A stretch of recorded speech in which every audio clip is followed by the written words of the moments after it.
Harvey Specter, nice to meet you. Unfortunately, you haven't even gone to any law school. What if I told you that I consume knowledge like no one you've ever met and I've actually passed the bar?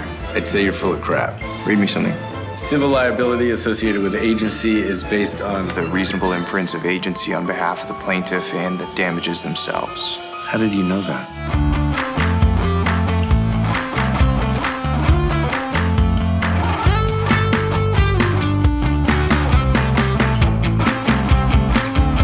On nous offre ici une démonstration brillante de l'intérêt de recruter différemment.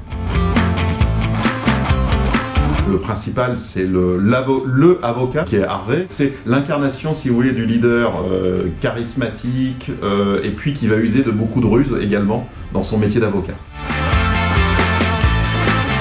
La légitimité versus le diplôme.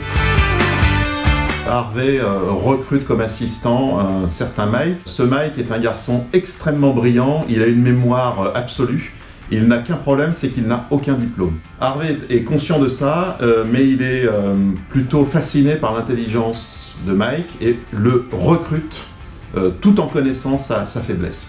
Et donc ça pose la question finalement de qu'est-ce qui fait la qualité, la force d'un recrutement, qu'est-ce qui fait la qualité d'une personne ou d'un poste que l'on va occuper. Donc il y a vraiment cette question effectivement de finalement qui doit-on recruter?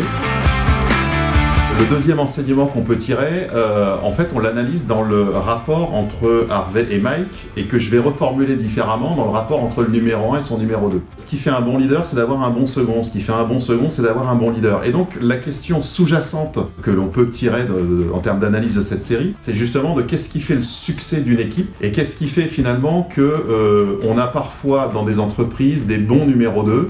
Est-ce qu'on peut accepter d'être un numéro 2 et pas un numéro 1? Le numéro 1, qu'est-ce qu'il doit accepter pour avoir un bon numéro 2? Enfin, il y a toute cette analyse des rapports de force et des rapports relationnels que l'on peut observer entre des personnes de ce type. Très souvent, on se dit un bon numéro 2 pourra faire un bon numéro 1 par exemple. Et la série montre que chacun restant à sa place, le duo est performant. C'est ça qui est intéressant.